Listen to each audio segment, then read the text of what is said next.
Com muita alegria eu saúdo a você, meu amigo, minha amiga, queridos irmãos e irmãs que me acompanham no podcast. É Dom Guilherme, o bispo da Diocese de Lages. Hoje eu gostaria de abordar a questão, nesse tempo tão difícil, de uma cultura de morte, de uma cultura de ódio, só porque às vezes as pessoas se posicionam diferentes. Eu quero abordar então que só o amor, eu repito, só o amor pode mudar para melhor uma pessoa e o mundo. Jesus ensinou o novo para quem deseja ser crente em um Deus que é amor, quando ele exigiu. Ele não pediu qualquer coisa, ele exigiu e disse: amai os vossos inimigos e orai pelos que vos perseguem e pelos que falam mal de vós. Assim vos tornareis filhos do vosso Pai que está nos céus. Isso está no Evangelho de São Mateus, no capítulo 5, versículos 41 a 45. O texto é um pouco maior do que isso. Ao amanhecer, hoje, eu fiquei pensando em algumas pessoas e grupos que estão presos em alguns pontinhos da história bimilenar, quer dizer, de 2000 anos, da nossa igreja, do nosso cristianismo. É interessante porque muitas vezes a vida dessas pessoas é a própria contradição. Eu explico. De um lado, se autoclassificam como conservadores, mas em outros momentos ou facetas da vida, já são moderníssimos e estão até à frente do seu tempo, especialmente no uso das modernas tecnologias, confortos e privilégios de poucos. É muito interessante olhar para esses fatos, esses acontecimentos e essas pessoas, porque é a própria contradição do estar preso ao passado em algumas coisas e em outras avançado até demais no que lhes convém. Como eu disse, são da pós-modernidade, no uso das tecnologias, da informática, e até se permitem e fazem exceções, mesmo dentro da religião, onde e quando convém. Por exemplo, quando um casamento não deu certo, aí já não são mais conservadores. Aí já entram outros interesses e quem sabe até acontece um segundo, terceiro casamento. Eu não estou aqui para julgar, eu estou fazendo uma constatação. Muitas vezes essas pessoas, não todas, mas muitas dessas pessoas que se dizem conservadores na questão religiosa, esquecem do centro do Evangelho de Jesus Cristo, que é justiça e misericórdia, e são injustas e fazem concessões trabalhistas para si. Permitem tratar mal seus funcionários e até pagar salários injustos. Alguns até nem assinam a carteira de trabalho ou apoiam quem retira garantias sociais dos trabalhadores. Alguns deles que se sentem conservadores, em outras coisas progressistas até demais, sentam-se à mesa da refeição e exigem que seus servidores os sirvam como fossem senhores e senhoras, quase que imortais ou seres superiores. Seus auxiliares, talvez possamos dizer seus empregados, empregadas, só podem comer depois dos seus manjares. continuam imaginando e produzindo uma humanidade e uma sociedade dividida em classes, alargando cada vez mais o fosso, ou como diz o Evangelho de Jesus escrito em Lucas, no capítulo 16, versículo 25, alarga sempre mais o abismo já gigantesco entre os poucos ricos e a multidão pobre, paupérrima e miserável. Esse texto que eu falei de Lucas é lá entre o rico e o pobre Lázaro.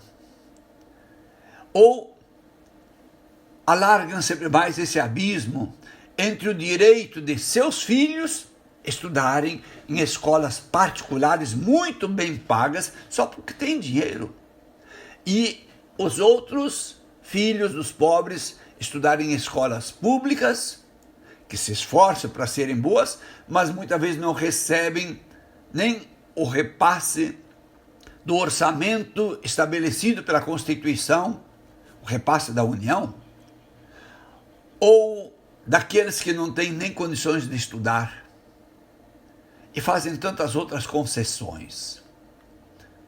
Falam tanto de uma fidelidade à tradição, a devoções e costumes, mas todas essas tradições, devoções e costumes, muitas vezes referente a coisas externas, e esquece que só o amor é capaz de mudar a pessoa para melhor, e só o amor é capaz de melhorar o mundo, porque o verdadeiro amor sempre exige a justiça e a misericórdia.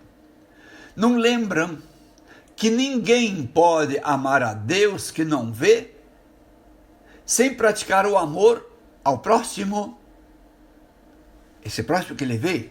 Isso está no capítulo 4, versículo 19, da primeira carta de São João, portanto também na Bíblia.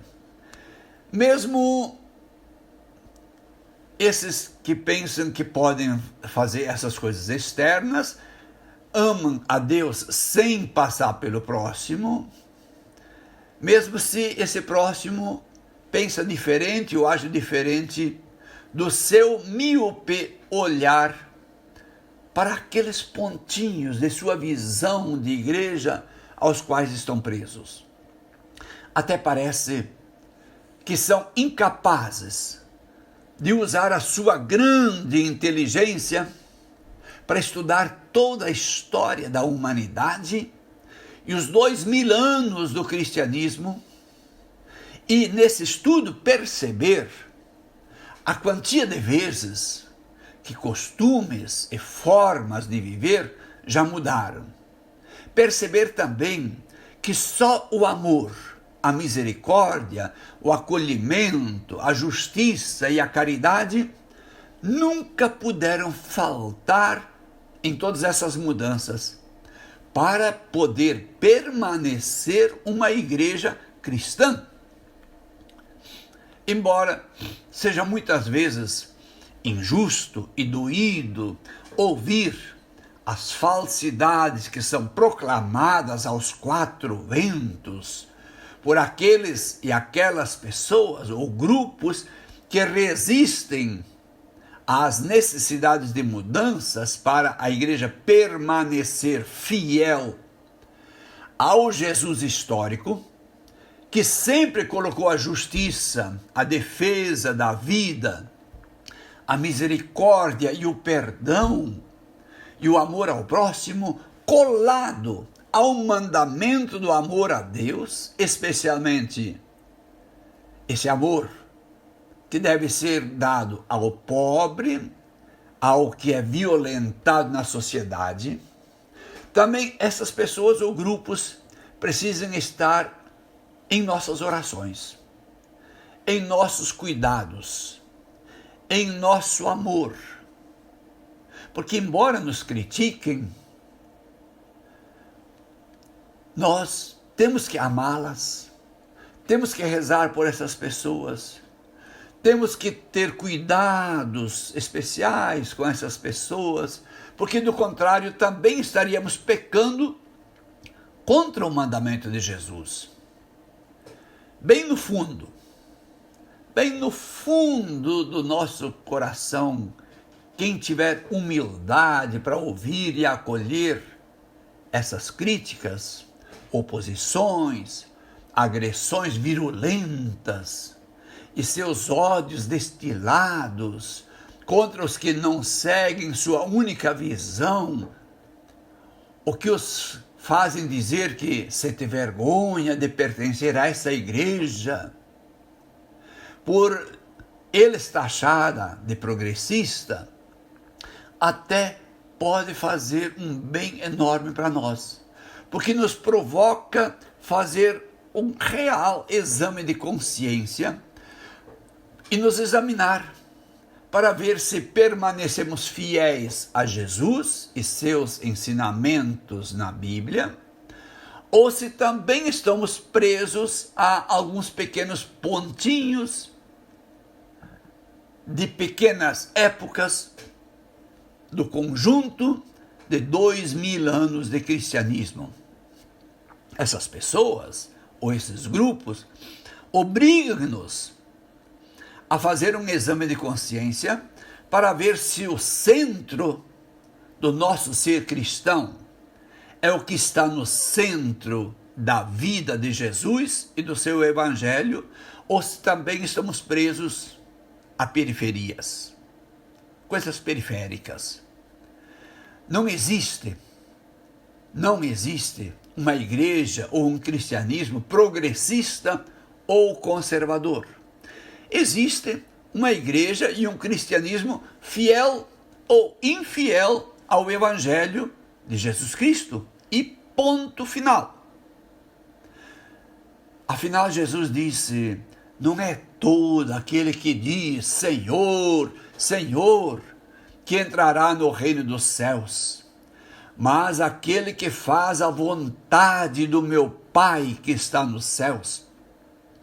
Porque naquele dia do julgamento final, muitos me dirão: Senhor, não profetizamos em teu nome? Não expulsamos demônios em teu nome? Não fizemos muitos milagres em teu nome? Então eu lhes direi: jamais vos conheci. Afastai-vos de mim, vós que praticastes a injustiça e a iniquidade.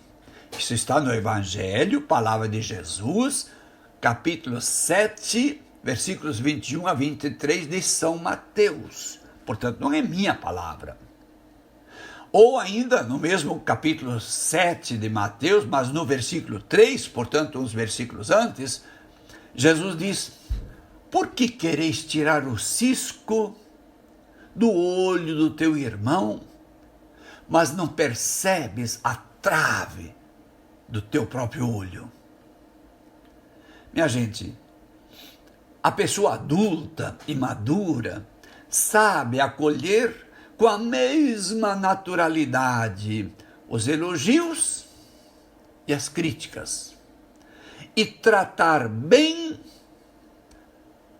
com amor, tanto quem critica quanto quem elogia. Só seremos reconhecidos como discípulos e discípulas de Jesus se nos amarmos uns aos outros. E isso também é a palavra de Jesus, está no Evangelho de São João, capítulo 13, versículo 35. Só seremos reconhecidos como discípulos ou discípulas de Jesus se nos amarmos uns aos outros e não se falarmos mal uns dos outros. Graças a Deus, nossa igreja tem por fundamento Jesus Cristo e seu Evangelho. E essa nossa igreja é guiada pelo Espírito Santo de Deus, porque do contrário, se dependesse de nós, por causa dos nossos pecados, das nossas fraquezas, das nossas diferenças, eu acho que já nós teríamos conseguido até destruir a própria igreja. Mas não, nunca vai ser, porque ela tem como fundamento Jesus Cristo, seu Evangelho, e é conduzida pelo Espírito Santo de Deus. O que nós precisamos nesse momento é da paz, mas da paz inquieta. Nunca a paz dos túmulos, nunca a paz dos cemitérios. A paz de Jesus Cristo sempre é uma paz inquieta. Que Deus nos abençoe a todos nós, todos, em nome do Pai, do Filho e do Espírito Santo. Amém. Fiquem todos com Deus.